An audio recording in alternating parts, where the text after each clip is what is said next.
जी, मैं राहुल पटेल, ग्रामीण संघ का राष्ट्रीय संयोजक। आज हम लोग सासाराम स्थित कडिहरी स्कूल के हेडमास्टर श्रीकांत स्वामी के मुख से एक कविता सुनेंगे। बज्जुका। बज्जुका का मतलब होता है कि जो खेतों में वो टांगा रहता है लकड़ी के ये पर, कमाची पर, कपड़े उपड़े पहना के कौओं और चिड़ियों को भगाने के लिए, जानवरों को भगाने के लिए, तो उसको बज्जुका कहते हैं। उसी पर इनकी एक कविता है, इन्हीं के मुख से सुना जाए। जी। उस पर नहीं है, लेकिन उसी को मैंने बिंबित किया है। अच्छा। मेरी कविता का शीर्षक है बिजुका। बिजुका। मेरे दादा और परदादा ने बड़ी जतन एवं मेहनत से अपनी खेतों की मिट्टी को खून एवं पसीनों से सींचा था। मेरे दादा और परदादा ने बड़ी जतन एवं मेहनत से अपनी खेतों की मिट्टी को खून एवं पसीनों से सींचा था। बुरी नजरों से बचाया था बिजुका लगाकर। बुरी नजरों से बचाया था बिजुका लगाकर। जो गांधी, आजाद, भगत सिंह की तरह अनगिनत चेहरों में दिखते थे। जो गांधी, आजाद, भगत की तरह अनगिनत चेहरों में दिखते थे। सोचा था नई फसलें उगेंगी। सोचा था नई फसलें उगेंगी इन खेतों में। स्वादिष्ट फल एवं पुष्ट बीज होंगे। चारों ओर हरियाली एवं खुशहाली होगी। पर हमारे खेतों पर टिड्डों के हमले आज भी जारी हैं।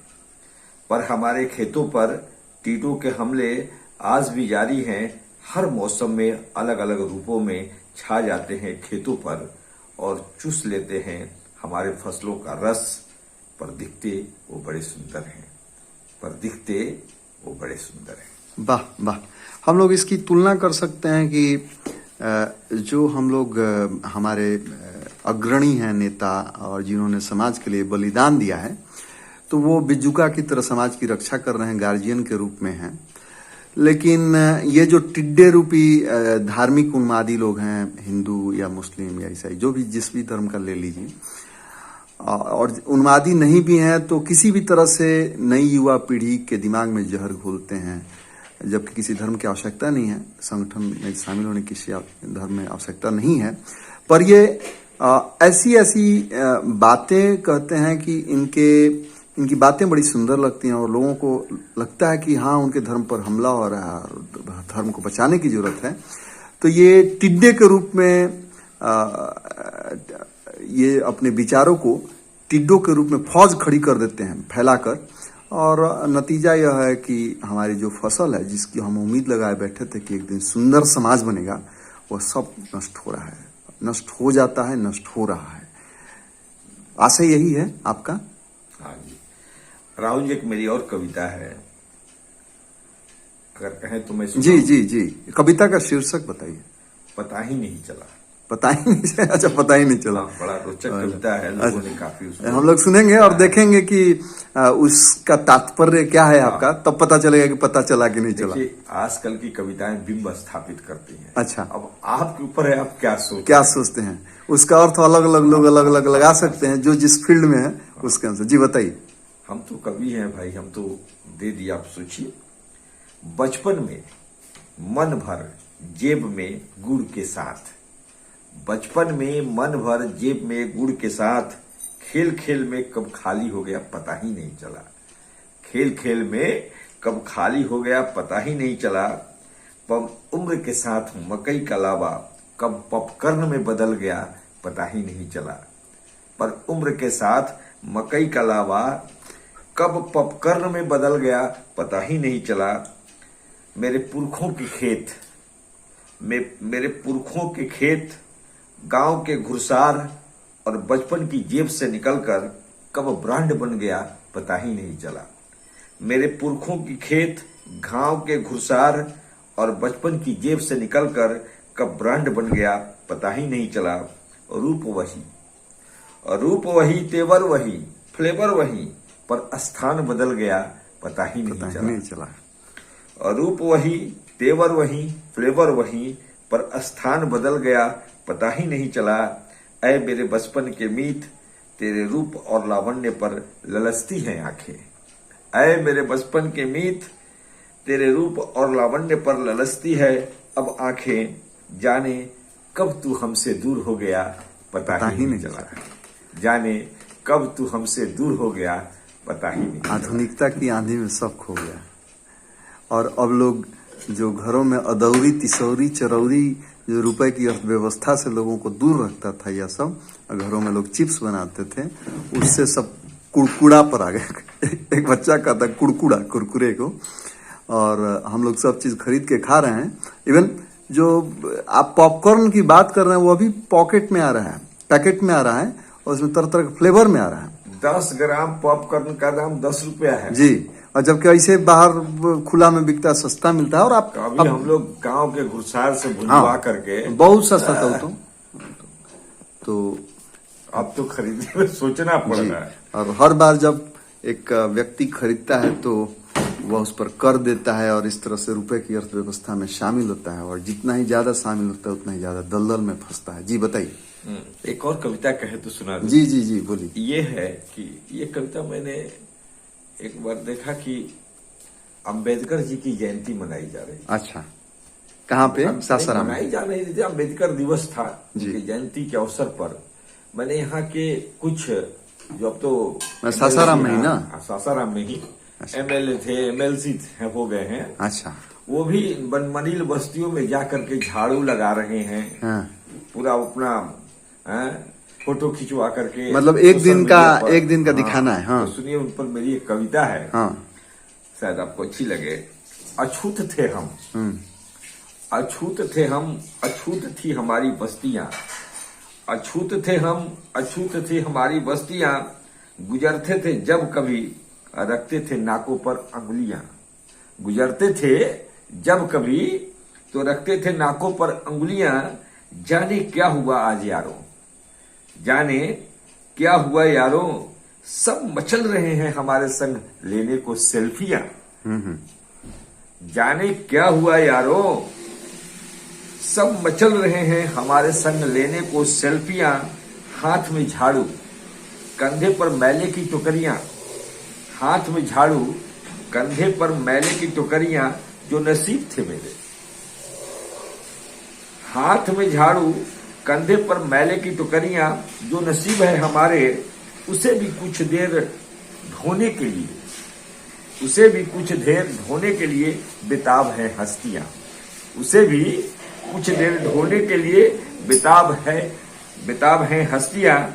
ऐसे ही हम उन्हें याद आते हैं कभी कभी, ऐसे ही हम उन्हें याद आते हैं कभी कभी।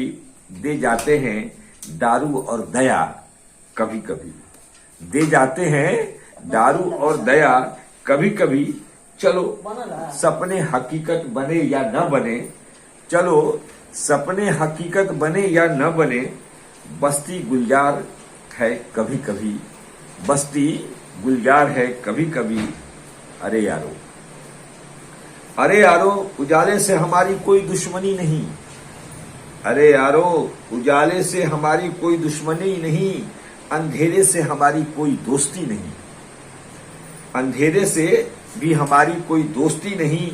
कोई तो जला दो एक चिराग हमारे घरों में, कोई तो जला दो एक चिराग हमारे घरों में।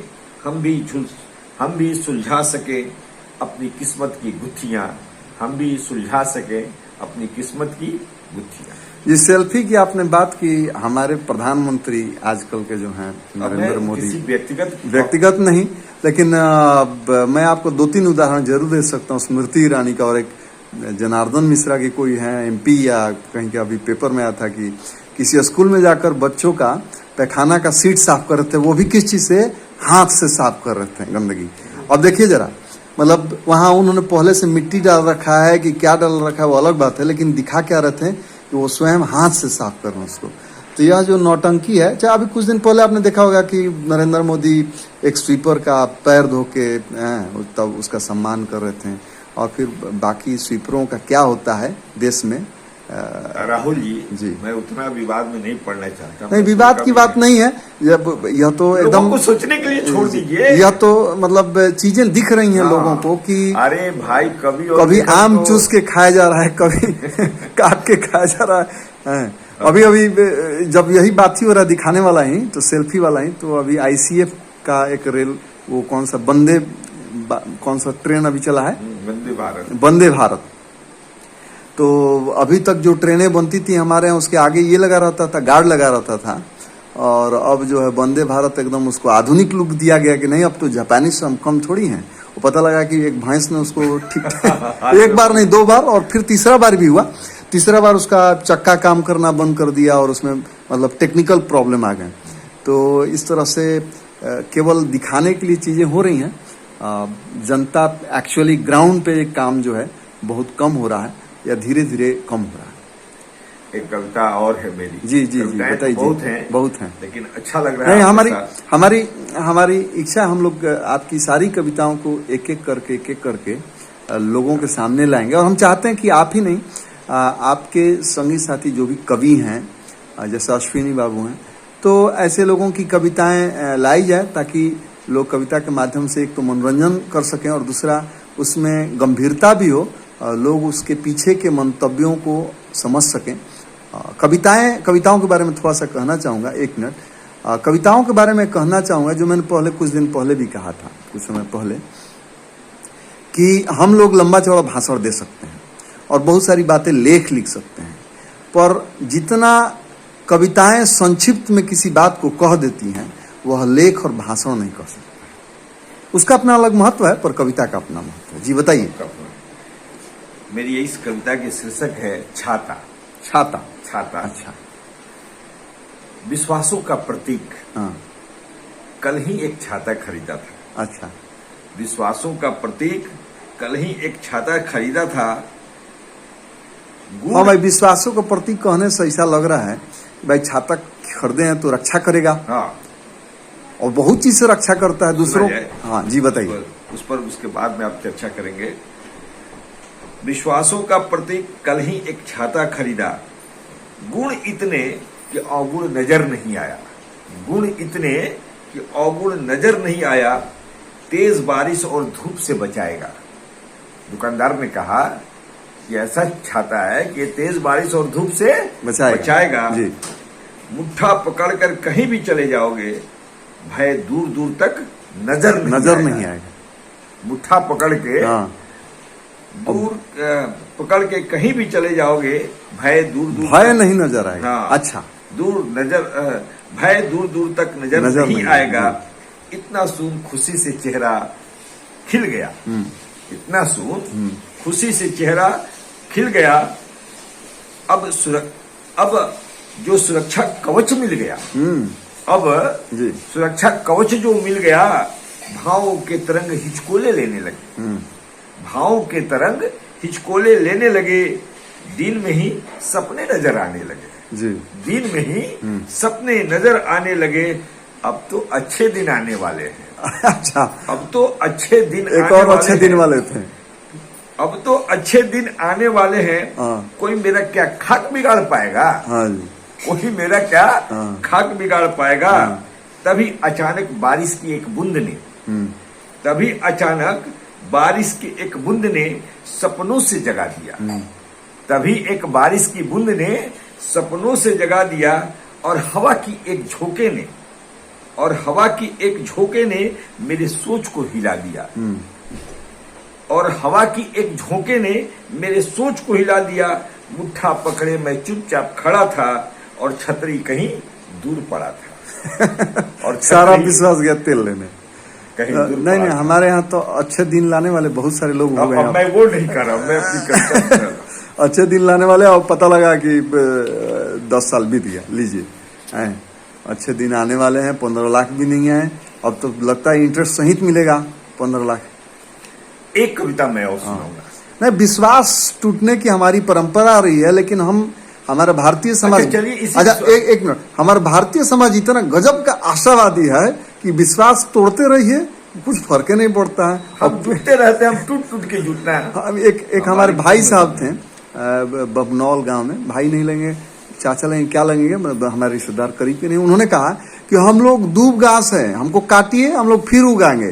तो हमने कहा कि भाई इसमें थोड़ी बहादुरी है कि आपको काटा जाए, आप फिर उगाएंगे, लेकिन जनरल मानसिकता यही है कि हम लोग मरेंगे नहीं।